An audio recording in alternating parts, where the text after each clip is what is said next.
So this is the 105th Security Thought Leadership webinar. We've been here every Tuesday and Thursday, as you know, at this time, where we've been examining a topic of central importance to the security world. And the idea of thought leadership is to critique today in order that we may get a better type of security tomorrow.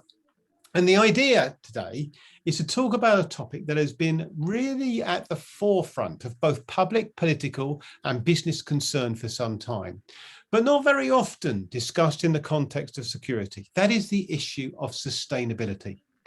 And so today, as always, I've invited three expert panelists, and in a minute, I will ask each of them to introduce themselves. And once they've done that, I will then invite them to make their opening statements. 3 minutes when we can hear what they've got to say about the topic. And following that, what we'll do is we'll invite you, the audience, to ask questions. Can I please ask you to use the question and answer button at the bottom of your screen and get your questions in early, and I will endeavour to incorporate that question into the discussion. So without further ado then, let's meet our panellists. And first and foremost, all the way over to Maryland, and Catherine. Can you introduce yourself, please, Catherine? Sure, thank you. Thanks for having me. I'm Catherine Sheehy. I'm the Global Lead of Sustainability Partnerships in UL's Retail and Consumer Product Division. Now, UL, many of you may know us, but we are a global safety science leader. We've got about 100, we operate in more than 100 companies serving customers around the world, and we offer testing, inspection, and certification services related to safety, sustainability, and security, as well as advisory and software solutions. And in my role, I help support and amplify and help our customers meet their sustainability objectives. Catherine, thank you very much indeed. And from over near Washington to London, and Abby.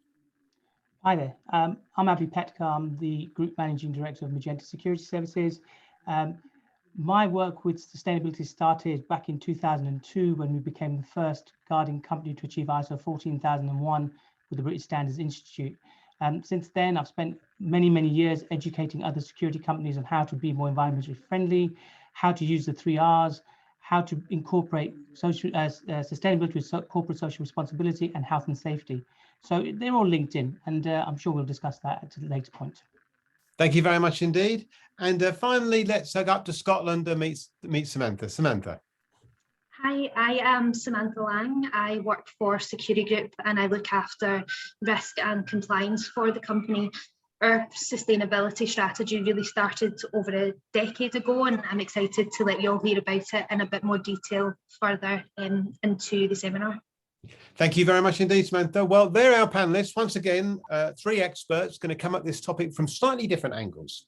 And what we're going to do now is invite each of them to make their opening statements. 3 minutes when they get to say what they think about this topic. So let's go back to Maryland, and Catherine, your opening statement, please.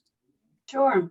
So I'd like to pick up on a comment that I saw in what you wrote in kind of describing what we'll be talking about today, and that's focusing on the investors as a stakeholder that's driving a lot of conversation about sustainability today, and specifically a subset of sustainability issues that we've all been talking about. When we talk about sustainability, basically that is the idea that there should be enough for everyone forever. And that can include a lot of different things. When you look at the UN Sustainable Development Goals, for example, that's, I think, the most beautiful vision of what sustainability can mean for our world. And it covers 17 different goals with a lot of different targets and a lot of different indicators. The investors are interested in a subset of the sustainability issues, and that subset of environmental, social, and governance issues are those that are financially material to enterprise value creation. And they are asking all companies to disclose their ESG data. There are a couple of tools that a number of the biggest asset management firms are asking companies to report against: the Sustainability Accounting Standards Board standards, and TCFD, the Task Force on Climate-Related Financial Disclosures, because climate is relevant to all of us. And what's interesting is that these requirements, you know, as Abby mentioned, these are requirements for all industries, the security industry among them. But there's also a special play for security practitioners and the industry overall to play in helping your customers meet those new requirements, because there are indicators in these tools that are asking companies to report what they're doing with respect to both physical and cybersecurity issues. So I'm looking forward to having a conversation about what that means and how you can both answer these questions directly yourselves, as well as helping your customers answer these questions more effectively and tell their story to investors who are putting a lot of pressure on companies today. Okay, thank you very much indeed. Interesting opening statement. Don't forget, if you'd like to ask a question, please get your question in on the question and answer button at the bottom of your screen. The sooner you do that, the sooner we can incorporate it. Okay, let's go back to London then and ask Abby. Abby, your opening statement, please. Thank you. So I start from a different angle from Catherine. My view is that sustainability is everyone's responsibility, be it the security officer, the manager, or the owner of the business. And what I try and do is to give practical ideas on how people can do that.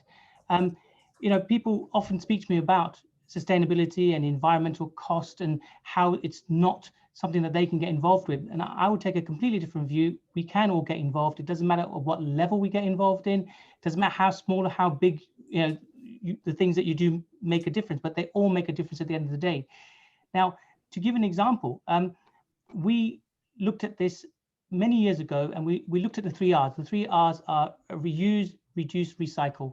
And those 3 R's are the basis of any sustainability, corporate social responsibility, health and safety process. That's where you've got to start, but you've got to have a top-down approach, because if the people at the top do not understand what the goals are, they will find it very difficult to feed that back to the management structure and further down the line to the security officer on the ground. So I make a point of telling people how they can help reduce the impact that we have on the environment, how that sustainability can be achieved. Where you can't reduce, you try and recycle the items that you can. And I'm going to give you examples of this. When we looked at the impact that we have with vehicles, for argument's sake, we looked at how we could reduce that impact on the environment. Security companies tend to have their biggest impact from the amount of vehicles that they have on the road. So we studied for best part of about 8 years trying to find a solution to the range of an electric car, the battery that powers those cars. We couldn't find anything. So what did we do? We said, look, let's reduce our impact by looking at the engine size of those vehicles. Let's look at the size of those vehicles, and let's look at the longevity of the fleet that we run. So instead of changing our vehicles every 3 years, we opted to change our vehicles every 5 years. Where we had bigger engine cars, we reduced it down to smaller engine cars while we were waiting for the technology to catch up. Now, what I can say today is that we've just received our first fleet of electric cars because they've got the right range now. So we've just had a delivery of 7 vehicles which are joining our fleet. But we've looked at how we can do other things within our own office complex by using solar power on our buildings. Our head office is solar powered. It's reduced our energy consumption by 75%. So my point is that business owners can look at environmental issues and look how they impact their business and what savings they can make by implementing those. Because everyone talks about cost. It's too expensive. I'll have to pay tens of thousands of pounds to get solar panels on my building. It's very true. However, there are subsidies you can get. There is a kickback that you get from the electrical company for using solar energy. So not only have we reduced our energy consumption by 75%, we've also got a refund on our costs, which then helps us with things like our corporate social responsibility targets. So I think those things are linked hand in hand, but it's all about educating the staff. It's all about making sure that people understand what your goals are and how you're going to achieve them. I think that's the most important thing. Okay, thank you very much indeed. So there we have Catherine putting emphasis on educating clients and Abby on educating staff. I'm sure we're going to come back to those points in due course. Just to say to audience, don't forget, if you want to get a question and answer button at the bottom of your screen, and we'll come to you after we've spoken to our third panelist. Samantha, your opening statement, please.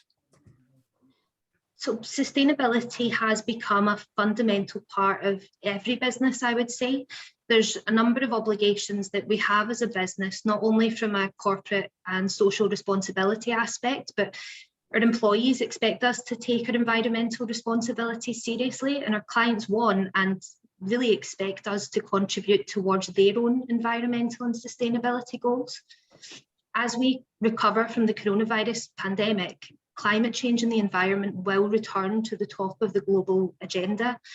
And ultimately, the fundamental parts of sustainability are measurement in order to understand and quantify emissions, reduction by sustainable business practices, and investing in carbon offsets where emissions cannot be reduced.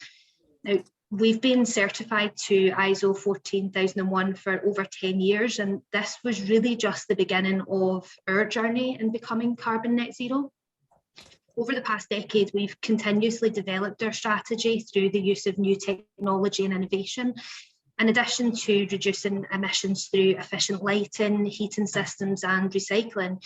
We've continued to invest in the in-house development of our mobile app in order to digitise our systems and implement paper processes. Our in-house software team is currently developing our mobile app to convert each travel mileage and fuel claim into CO2.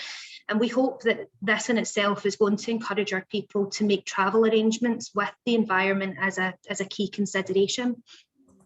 Another thing that's really important is closely managing your supply chain, and really just to ensure that your suppliers have the same sustainability goals, or they are in line with your own. We've moved to green energy hosts for cloud computing and servers, and we ensure that our electricity supplies come from renewables only. And we also are committed to having a fully electric fleet by 2025. Now, there are emissions that unfortunately we can't reduce at this moment in time. And that's where we have invested in carbon offset credits, which are certified by the United Nations Framework Convention on Climate Change, and they support the UN's Sustainable Development Goals. These goals not only include renewable energy and forestry projects, but they're also projects that contribute to overall global development, such as female education and water sanitisation projects, which are really important to us as a business. We want to go a bit further than that. We've just completed the first planting phase of our very own Security Group forest. And this forest will sequester atmospheric carbon, promote biodiversity, and provide additional woodland habitat for plant life, birds, and animals. And when restrictions allow, we want to invite our employees and our clients to the forest to learn about carbon sequestration and encourage them to consider really how they might reduce their own impact on the environment. Earlier this year, we also became one of the first 100 businesses in the world to sign up to the Climate Pledge alongside global corporations such as Amazon, Microsoft, Coca-Cola. And we also aim to be one of the first companies accredited to the recently published PAS 2060. We'll be exhibiting at the UN Climate Conference COP26 in Glasgow in November, and we plan to use this event to showcase our approach to carbon net zero, but also to encourage our clients, staff and their competitors to play their part. Thank you very much indeed, Samantha. Look, fantastic. Some really, really, really good opening comments there, and coming in from different angles. I got a question that was sent in advance, and the question was about costs here. Let me come to you first, Catherine, if I might. There is this sense in which the barrier to doing this well is just the commercial imperative of the impact on the bottom line. And now you've all, in a way, given examples of why it's important, and perhaps the sort of commercial incentive to follow the sustainable agenda. To what extent, Catherine, is cost a barrier? And to what extent is the but you get good value out of this an accepted good? Catherine. Yeah, we hear that a lot, and I think there is a truth to it, but there is a bigger opposite truth that I think companies do need to look at. And so there is a potential immediate cash flow truth to that cost question that I think is relevant, because there are some investments that companies often need to make in order to accrue the benefits that we're talking about here. But when you see some companies and what they've done in the marketplace, or what they've found and communicate about these investments, they find that initial investment is required to actually eke out extraordinary benefits in the future. Unilever, for example, reported that they found direct cost savings associated with their sustainability investments to the tune of $1.5 billion since 2008. There was an initial investment they had to make that required that through which they could kind of accrue those benefits. And we see that reported by other companies as well. And so I think the conversation that happens with some of the customers that we serve is about what that return on investment, that internal threshold is for return on investment for these sort of capital investments that are required to eke out the benefits that we're talking about, and that Abby, and Samantha have already spoken about that their companies have made. We see this as well in a lot of work that we do is on the product side. And so there's investment that companies make to get certifications. We own a couple of premier eco labels that help customers report and communicate what they're doing. We have certifications and validations related to interoperability questions as well. And that is certainly true. There's cost that you build into that if you're building that in once you've actually created a solution. We find that customers are able to actually find cost advantages if they think upstream, if they think about how they build that in to their design. And increasingly, we're finding that companies, to really tackle the sustainability questions that we're talking about, have to look left. They have to look upstream, because that is where you can find operational efficiencies and cost improvement and build in safety, quality, performance, and sustainability in very cost-effective ways that do still allow you to differentiate in the marketplace and then meet these other drivers and expectations I mentioned and we've been talking about. So investors, regulators, consumers, et cetera. Okay, thank you. So I'm going to ask both Abby and Samantha the same question, because this issue of cost is fundamental. And of course, you work in, both of you, in areas where there's not always seen to be a investment in this type of thing. I think the margins are seen to be tight. Priority is seen to be winning contracts. So Abby, what's the cost-benefit equation going on here that enables you to push this forward? Then I come to you, Samantha. Let me start by saying that I hear this question a lot. There are many security companies, much smaller companies that come to me for advice, which I give free. So they start with not having to pay for any advice whatsoever. We then look at what they actually do and how they can improve their performance.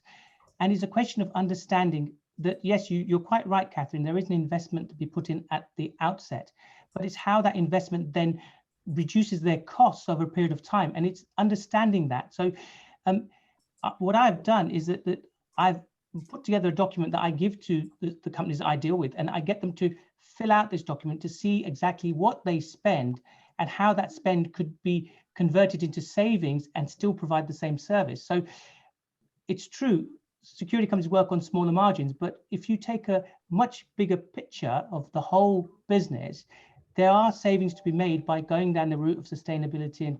And for us, what we save in sustainability, we use for corporate social responsibility. So we pay for things like we've done the forest back to its natural state. We did that a few years back where we planted hundreds of trees, but we've done other projects. And the thing is that if it's a top-down approach, you can get the staff and the management to understand what your processes are and get them to be involved in that process. So you get a much bigger return, not just a financial return, but a return from the staff who understand the process, who then apply that in their own lives as well.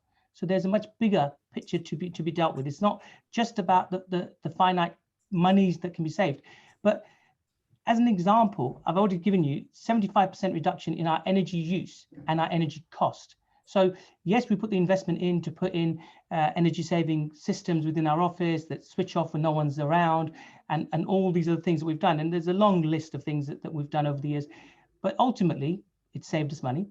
It's given us back on the bottom line. So it's the education bit that's missing. It's educating the senior managers, the leaders, the business owners about the benefit of being more sustainable, being more environmentally friendly, and yes, having to bring in that investment in the first instance.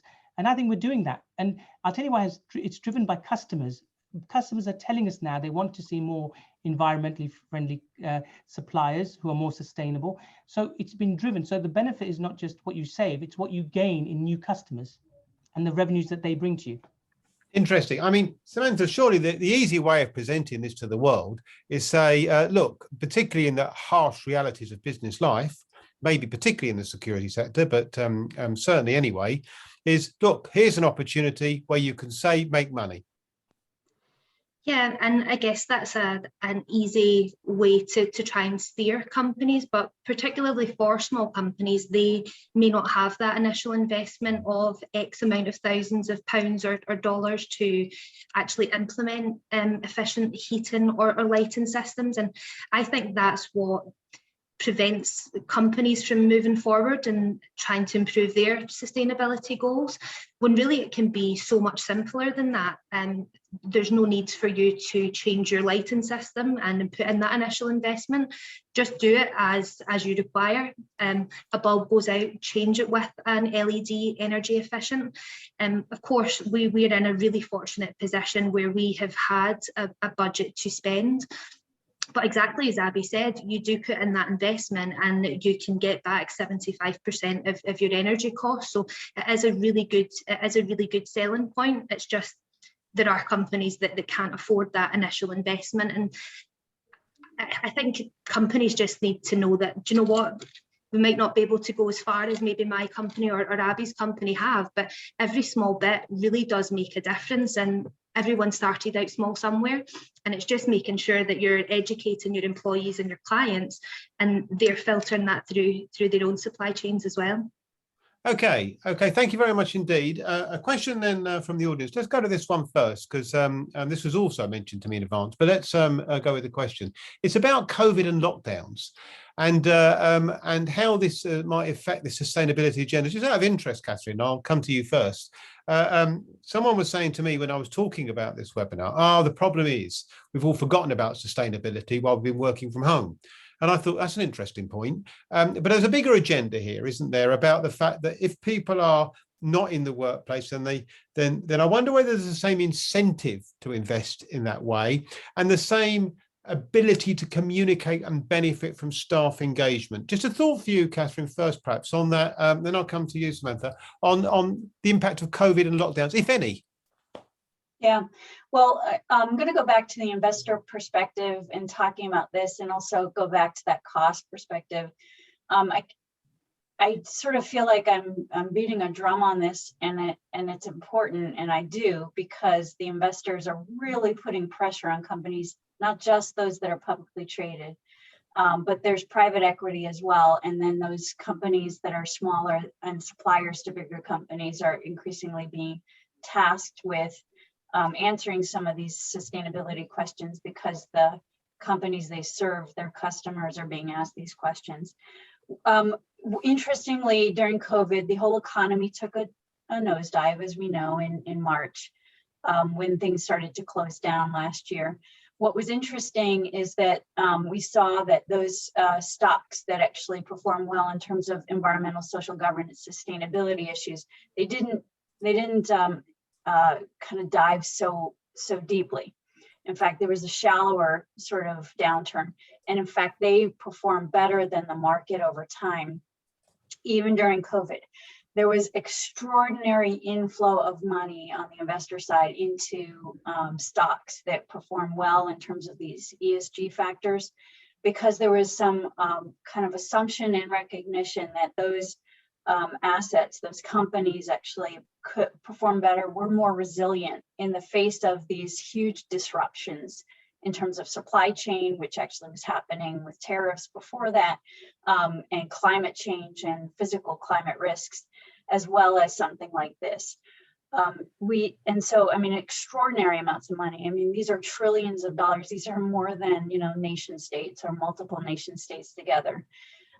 What we're seeing now is that the pressure is not released. It is, in fact, amplifying this year. And as we look ahead to when the economy starts to open up, we're seeing companies double down on these sustainability imperatives and their investments in sustainability. over the course of the last year, we actually saw more interest in some of our sustainability, sustainable product solutions, our certifications, than we ever have before. And so we read that as an anticipation that when the market comes online again, that there's going to be keen interest in this. And so I'll end with a couple of key threads. The generational sort of studies indicate that those that are millennial or Gen X's and Gen Z's are keenly interested in these issues and are preferentially purchasing products and solutions that meet sustainability or ethical requirements. We don't only see that as stated preferences. We actually see it in actual behavior. We see the actual purchasing of products that align. These same folks are starting to inherit money from the lucky ones are inheriting money from, their parents, grandparents, what have you, and investing with those same values. So there's an amplifying effect to this in the marketplace. So we see retailers, we see others really doubling down on these sustainability imperatives because they're seeing the marketplace getting ready to move back out and start purchasing, and preferential purchasing is on the docket. At the same time, we see the regulatory environment start to put teeth to what previously were guidance. For example, in terms of green claims in the marketplace and greenwashing, that has always been a problem. Whenever you see market trends like this, where you've got a lot of interest in something, maybe not as much product or solution solving for it, in that kind of gap between the two, there will be fraudulent activity. There's more greenwashing. And we see the regulators around the world start to pay close attention to this. And I think as we look at COVID specifically and reopening our economies, there will be room for this sector, not only as actors who are kind of being held to the same requirements as the whole marketplace, but also in providing solutions that help us make sure that we're addressing fraudulent activity in these spaces, among others. So we don't see any sort of stepping back from these. We actually see a race forward on sustainability across all of the sectors that we work with. Okay, thank you, and positive. Samantha, COVID-19 lockdowns, impact on sustainability. What's been your experience? So before the pandemic, obviously climate change was at the very top of the global agenda. And although it has slipped away for obvious reasons, I think that people can see the benefits of lockdown, and of course not the benefits, but the sustainability and environmental impact. How much emissions have reduced has been unreal, and it's due to reduction in travel, and people are no longer working in their offices. You would expect then that, yeah, things would slip off the radar, but the positive news stories I've seen have then made everything go in the opposite direction, and they've forced people and encouraged people to continue what they're doing and continue to make sound business decisions that aren't going to negatively harm the environment. For the security industry, personally, I don't see a huge amount that's going on, and I think this seminar today is really, really important to try and encourage other security businesses to play their part and step up. But certainly throughout other industries, it's certainly been something that has still been the focus, and I look forward to seeing what happens over the next 12 months, 24 months, because that's when we're really going to make a change throughout the world and in our practices. Okay, thank you very much indeed. Abby, I'm going to come to you with a question from Jerry Shields. And Jerry says, he makes the point that in previous webinars, we've raised the questions of the convergence, bringing together of capability and skill sets between security and others. Do you think that health, safety, security, and environmental issues, as we're talking about, should be the focus of industry institute and regulators, and indeed an aspiration of those within it? as opposed to what often happens, which is a focus on singular specialisms. And it's an interesting point, I think, because security does tend to look at itself in terms of being separate and separate identity. And the extent to which this is an issue that crosses business, what can we learn from that? What's the opportunity there, Abby? You know, my view is that it's a mindset change that we're looking to achieve. And we can achieve that. And once we achieve that mindset change, it'll continue. So the original question was that what impact has COVID had? And I think the people's mindset that has been changed have continued to do the things that they were doing. Yes, there's been more evidence about it because you've seen the reduction in pollution, we've seen the reduction in people using public transport. But I'll give you an example. I've worked with companies that have looked at how their staff travel to work, and they've reduced the impact of transport by giving them work which is more local to where they live. So again, that has an impact on the environment, sustainability. And to answer the question that you just posed to me, it is very true that our industry does work in a singular fashion. And I don't think it requires a regulator to get involved, but what it does need is the basic organizations within the industry to work as one. So whether that's industry organizations, that they all have common goals, they all want to achieve the same thing. So they need to work more hand in hand. And I think I said at the very outset that I sit on a few different panels, and I'm trying to interweave those panels that I sit on with the same sort of information so that we're all working to the same goal. So I think it is achievable. I think that the industry can turn this around and make itself more prominent in sustainability and environmental issues, not only from the fact that they are, customers that are pushing them that way. I think there is an individual responsibility on all of us to do what we need to do. So, as I said before, if it's driven top down, people below the line will toe the line and do what needs to be done. And that's I think is a crucial point. Okay, very briefly, Samantha, for you, if I could, just very briefly, what's your sense beyond your company about the extent to which the security sector is embracing the sustainability agenda? Do you sense that security has got this and is onto it and en masse, or do you think not? Very briefly, if you wouldn't mind. Personally, I think not. There's a lot of really good drivers within the security industry who are making a really good impression. But again, it's, as Abby had said so many times, it's all about education. And we need to be educating our competitors to do better. And of course, our regulators really need to play a part as well in order to improve and just again, educate companies on sustainability. Yeah, okay. Thank you very much. We may come back to that. I want to move on. Abby, I'm going to come to you first, and I'm going to come to you, Catherine, if I might. A question from James Morris, rather interesting question, actually. Sustainable programs are strongly supported until it affects someone directly, or probably or in some way. So how do you encourage employees to follow sustainable policies themselves when it may impact their day-to-day? For example, using lower CO2 emitting travel is great, but it costs the employee an additional hour of their journey or costs them more money.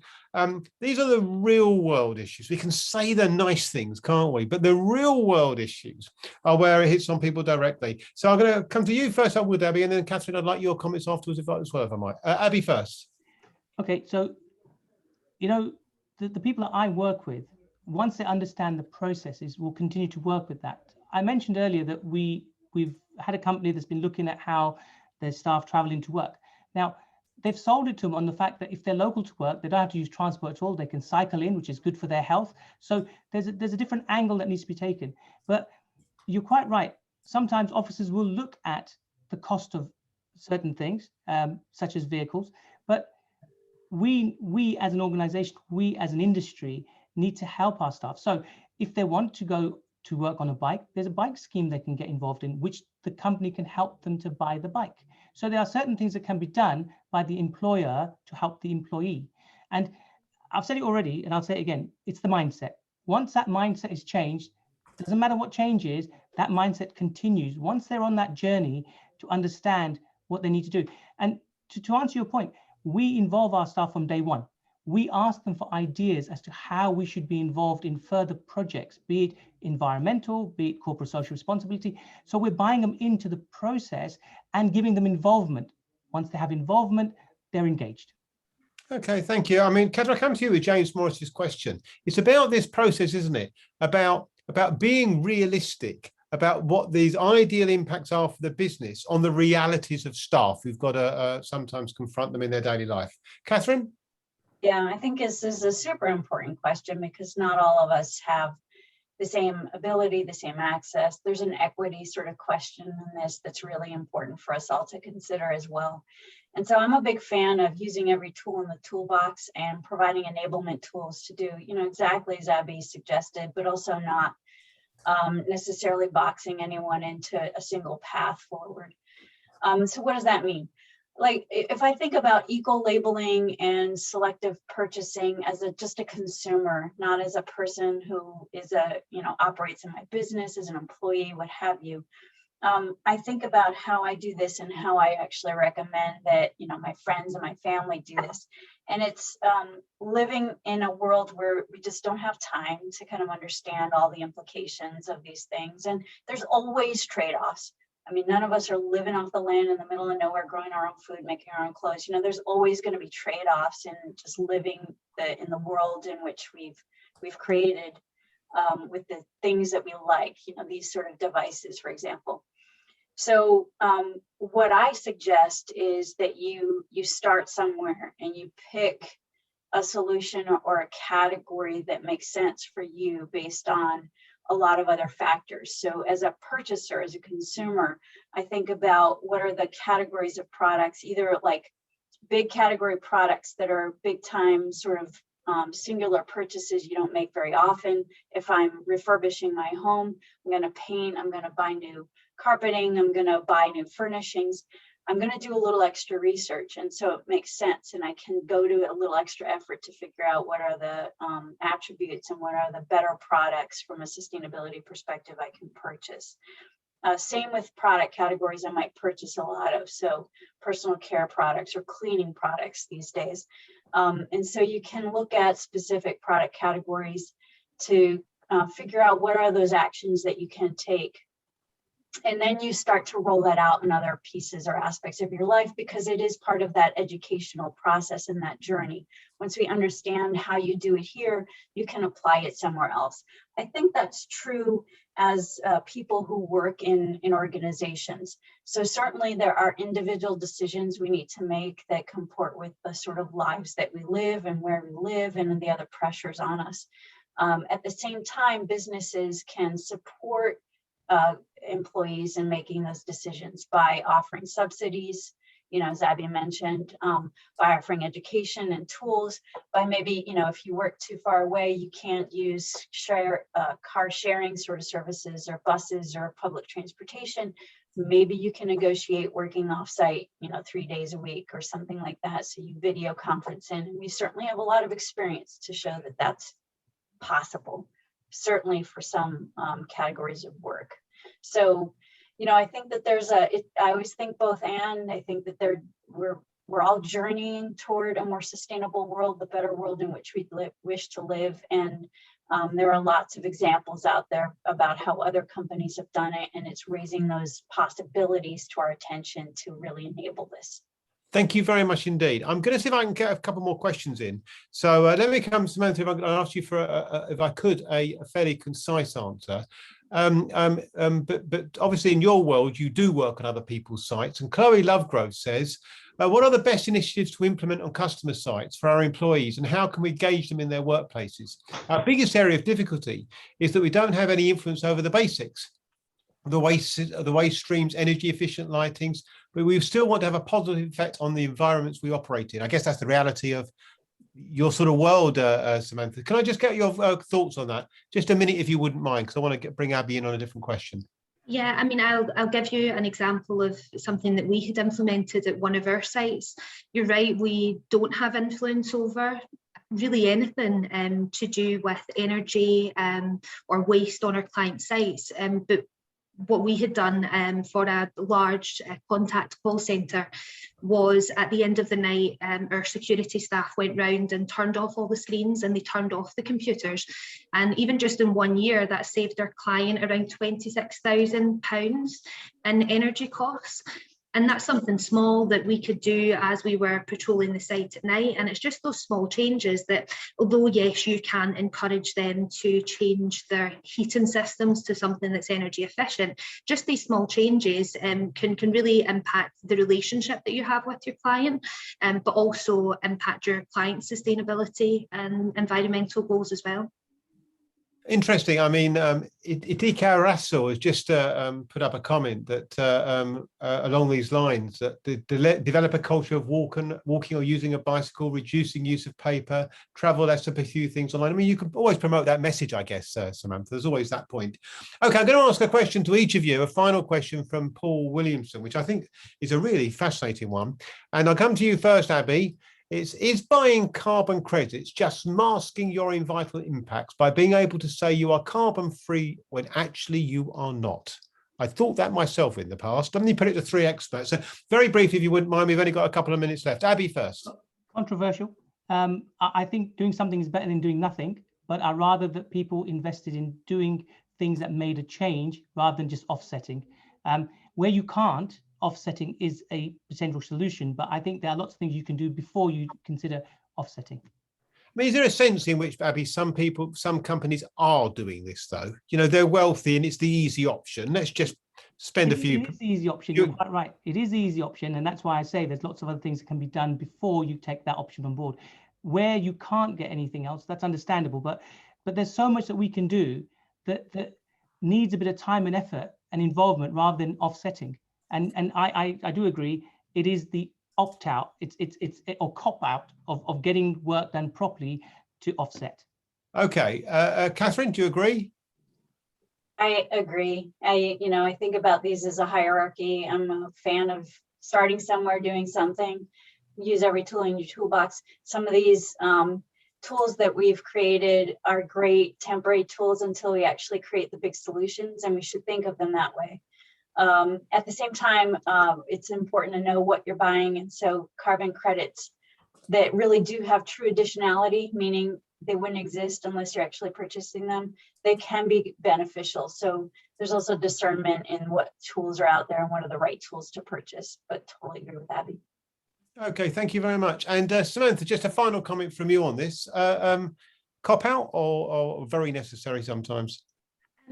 I think cop out in some instances, but in the position that we are in the world at the moment, we can't remove all of our emissions. We're just not in a place to do that just now. So by investing in these, it really just is necessary. And touching back on what Catherine had said, it's really important to research what you're investing into.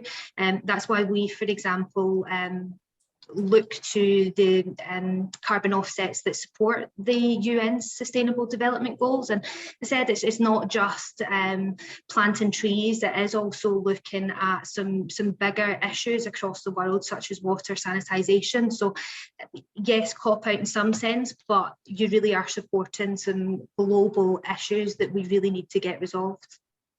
Thank you very much indeed. Well, I'm afraid we've run out of time, but my panel, thank you very much. I thoroughly enjoyed that conversation. Not a subject that I was so au fait with. I had to do some research in advance, and I learned a lot of that. And thank you very much to the audience for your question. I'm sorry we didn't get through every one of them.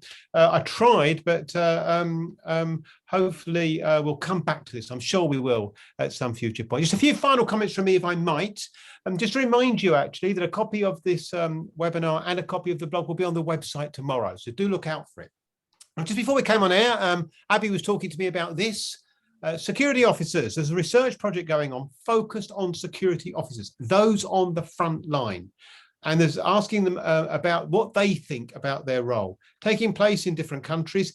Please, if you're in a position of influence, can you get security officers to fill in this survey? We'll send out the link to you after this so that you've got it when we circulate details.